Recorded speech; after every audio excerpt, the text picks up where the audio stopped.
मिर्च, मुलैठी, मिश्री मुंह में डाल के चूस लेना। एक छोटा टुकड़ा मुलैठी का, एक छोटा टुकड़ा मिश्री का, 2-3 काली मिर्च मुंह में डाल के चूसना। नाक खुल जाएंगे, खांसी ठीक हो जाएगी, थायराइड की प्रॉब्लम में भी लाभ होगा। और गला यदि बैठ गया और आपको कंठ की विकृति है तो वो चूस लेना, पुरानी से पुरानी खांसी में भी लाभ होगा। आपको मैं बता रहा था नज़ला के लिए खास और उपचार।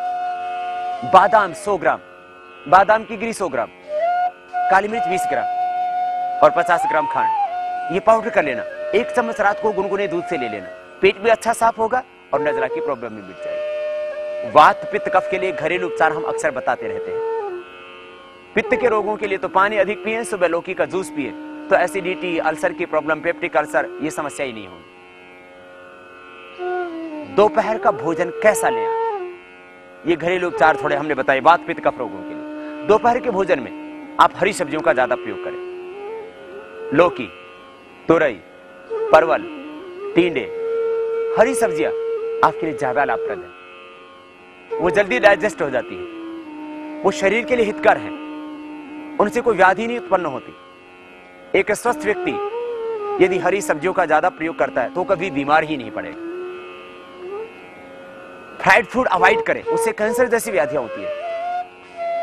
तंबाकू के सेवन से अधिकतम लोगों को कैंसर होता है, ये जितना सत्य है उतना ये भी सत्य है कि आज कोल्ड ड्रिंक के पीने से, फास्ट फूड से, ये बर्गर, ये पिज्जा, ये ब्रेड, ये जितने भी हम कृत्रिम लाइफ जीते जा रहे हैं, जंक फूड खाते जा रहे हैं, उतना ही शरीर के अंदर कैंसर पैदा होता जा रहा है। खास बात, यदि आलू को तलते हैं, डीप फ्राई करते हैं, तो उस समय उसके अंदर जो रासायनिक क्रिया होती है उससे कैंसर पैदा होता है। इसलिए आप फ्राइड फूड अवॉइड करें, तली हुई चीजों को अवॉइड करें, आप रसेदार सब्जियों का प्रयोग करें, मूंग की दाल छिलके वाली ही लिया करें। बच्चों को भी हरी सब्जियों का प्रयोग करवाएं।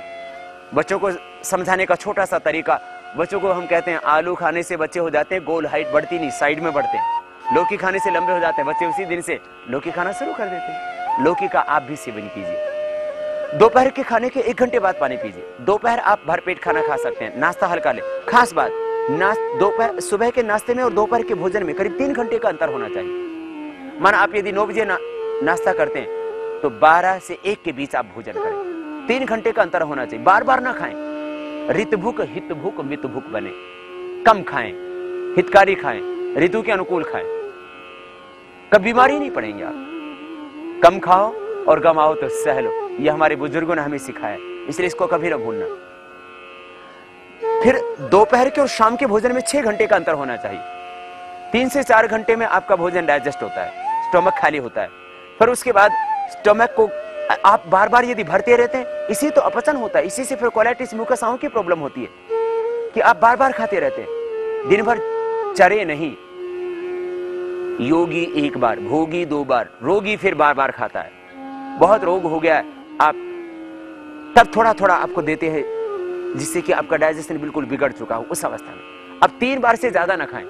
दिन में बार बार जो मुंह में डालते रहते हैं, कभी बिस्किट खा लिया, कभी फल खा लिया, कभी जूस पी लिया, कभी चाय पी ली, ये चाय तो बहुत खतरनाक है, ये डाइजेशन सिस्टम को खराब कर देती है। आप 4, 5, 6 चाय रोज पी रहे, आपको गैस बनती है, एसिडिटी बनती है। आप इसको बंद कर दीजिए पहले ही दिन से। चाय बंद करने से आपकी एसिडिटी, गैस, ये सब कुछ ठीक हो जाएगी। चाय भी आपकी सेहत के लिए बहुत खतरनाक है, उसको अवॉइड करें आप।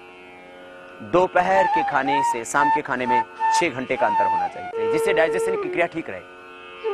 आप बस खाते ही सो जाते हैं, पड़ जाते हैं, इसीलिए तो बीमार होते हैं। और फिर 7-7, 8-8 घंटा सोते रहते तो भी नींद पूरी नहीं होती।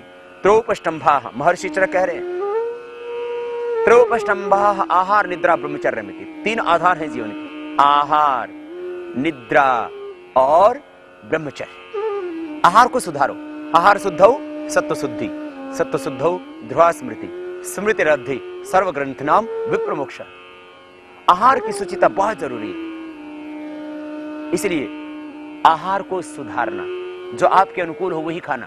ये मांस, ये मदिरा, ये तुम्हारा आहार नहीं। मांस जब तुम किसी जीव का खाते हो तो मानो तुम हत्यारे हो जाते हो, तुम कातिल हो जाते हो। तुम्हारे हाथ किसी जीव की हत्या के खून से सन जाते हैं, क्योंकि जब किसी जीव को कत्ल किया जाता है तो कितनी पीड़ा होती है, और तड़पता है, वो बिलखता है।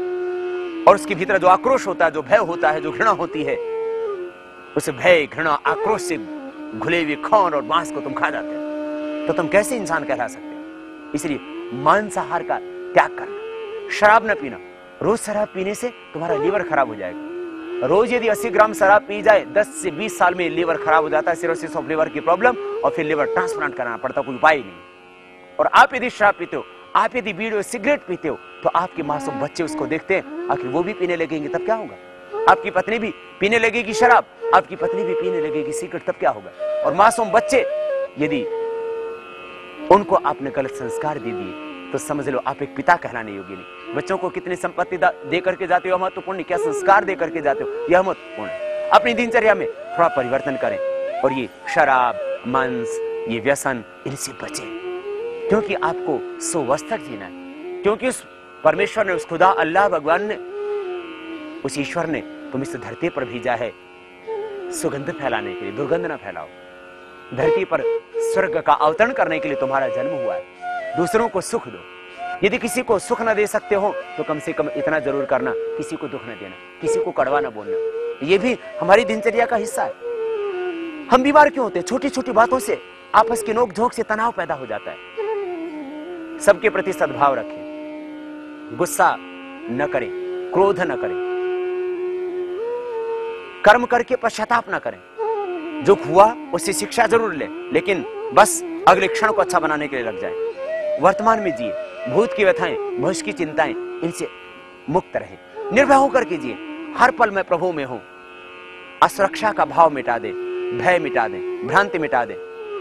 मैं अकेला नहीं, मेरा भगवान मेरे साथ में। कहां रहेगा फिर अवसाद? यह अवसाद ही तो रोग पैदा करता है। ये नकारात्मक विचार, इसी से तो तनाव पैदा होता है जिंदगी में, और 80% व्याधियां तनाव के कारण से ही है। आपस में प्रेम से व्यवहार करें। मधुमन में निकरणम, मधुमन में परायणम, वाचा वदामि मधुमत भूया संबधो संदृश। माधुर्य आपकी दृष्टि में, माधुर्य आपकी वाणी में। पुरुषार्थ करें, भाग्य के भरोसे न बैठे रहे। बहुत से लोग तांत्रिकों के चक्रों में पड़े रहते हैं, कुछ ज्योतिष और वास्तव में कहीं जीवन की राह ढूंढते रहते हैं। ये धरती उनके लिए है जो पुरुषार्थी हैं, और भगवान उनकी सुनते हैं जो मेहनत करते हैं। भगवान भिखारियों को, नगरकारियों को देते हैं, और तुम पुरुषार्थ से, परिश्रम से अपने भाग्य को बदल सकते हो। इसलिए निराश, उदास कभी जीवन में ना होना। मैं कह रहा था, आहार को ठीक रखना। आहार और विचार जब दोनों ठीक हो जाएंगे, तब कैसे आप रोगी हो पाएंगे? हमेशा खुश रहना। रात का भोजन हल्का लेना, दोपहर के भोजन से आधा भोजन करना चाहिए। और यदि 50 साल की उम्र हो चुकी है, तो शाम को आप दूध, फल, शाक, सब्जियां हल्का खाइए। 100 वर्ष तक इन आंखों से आप देख सकते हैं, 100 वर्ष तक इन दांतों से काम ले सकते हैं आप। 100 वर्ष तक बिना बैसाखियों के सहारे खुद पर, अपने आप पर विश्वास रखते हुए योग अभ्यास करते हुए आप जी सकते हैं, पूर्ण स्वस्थ रह करके। स्वावलंबी बने, स्वस्थ रहें, पराश्रित ना हो, बल्कि आप स्वतंत्र होकर के, आरोग्य हमारा जन्मसिद्ध अधिकार है, स्वस्थ रह करके जीना, दूसरों पर आश्रित ना होना। शाम का भोजन कम करना, रात को 6 घंटे सो लेना, दिन में ना सोना। दिन में सोने से वेट बढ़ता है, दिन में सोने से कई तरह की व्याधियां आती हैं। देर तक ना सोते रहना, सोवे भी। 6 घंटे की नींद पर्याप्त। आहार, निद्रा, ब्रह्मचर्य, इंद्रियों पर संयम, 6 घंटे की नींद, आहार का संतुलन, बस इसी से तो होगा पूर्ण निरामय आपका जीवन। यदि आपको व्याधि भी से, मानो जोड़ों में दर्द है, तो आप योगाभ्यास तो करेंगे, लेकिन दही, छाछ, नींबू, अचार, टमाटर, खटाई नहीं खाएंगे आप। लौकी, तोरी, परवल, हरी शाक सब्जियां, मूंग की दाल, छिलके वाली हल्का आहार लें। यदि आपको अस्थमा है, तो घी, तले हुए पदार्थ, ठंडे खट्टे पदार्थ, आप नींबू, संतरा, खट्टे फल भी नहीं लेंगे, केला, इस तरह चीजें फल न खाएं आप। यदि आपको अस्थमा है, यदि आपको एसिडिटी है, तो आप चावल नहीं खाएं। बहुत से लोग सोचते हैं चावल खाने से ठंडा रहता है, एसिडिटी ठीक हो जाएगी। अब जहां चावल ही आहार में आप बचपन से ले रहे हैं, तब कोई दिक्कत नहीं है। लेकिन बहुत ज्यादा एसिडिटी है तो अवॉइड करें। बहुत ज्यादा एसिडिटी, बहुत ज्यादा आपको अम्ल पित्त है, आप चावल को अवॉइड करें। नींबू पानी भी अवॉइड करें। आदमी सोचता है नींबू पानी से ठंडक मिले, नींबू से एसिड फिर बढ़ जाता है। नारियल पानी पीता है, सोचता है एसिडिटी ठीक हो जाएगी, वो भी एसिडिटी को बढ़ाता है।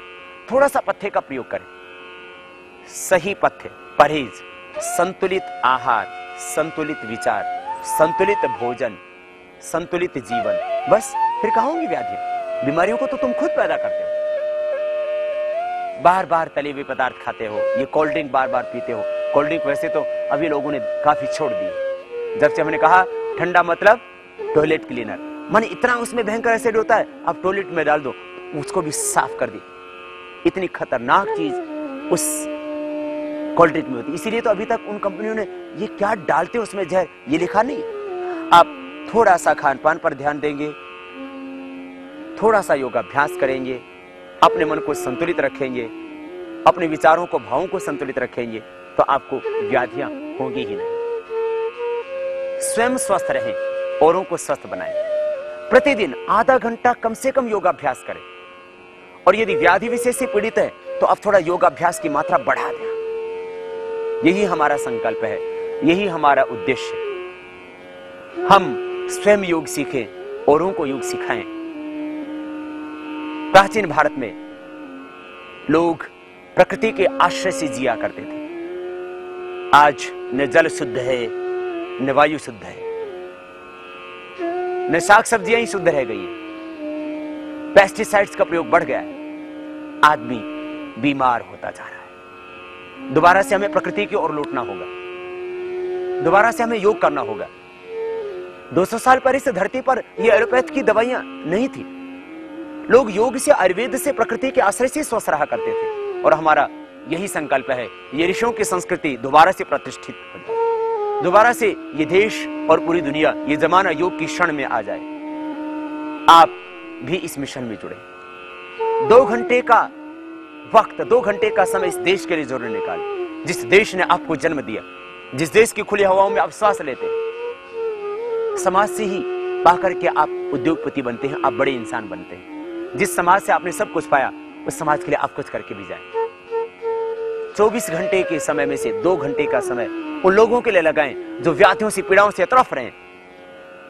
लाखों रुपए खर्च करने के लिए उनके पास नहीं है, ऐसे गरीब व्यक्ति भी, और एक एक बीमारी लाखों लाखों रुपए उसमें खर्च हो जाते हैं, फिर भी बीमारी का कंट्रोल हो पाता है, क्योर नहीं हो पाता। योग से संपूर्ण रोगों का समाधान होगा।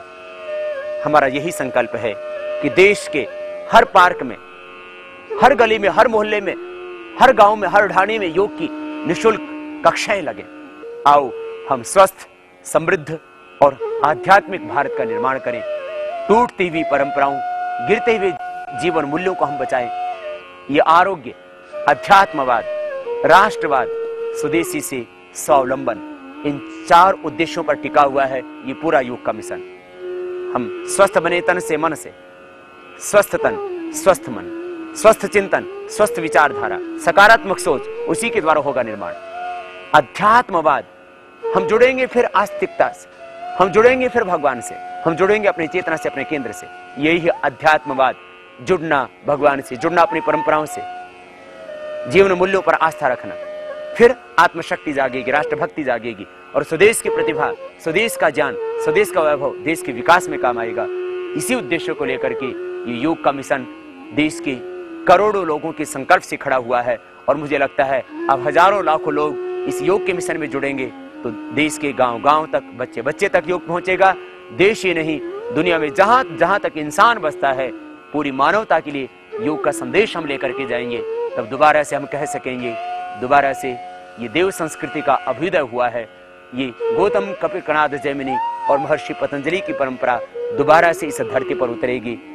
हर व्यक्ति के भीतर की सोई हुई चेतना, आत्मा जागेगी।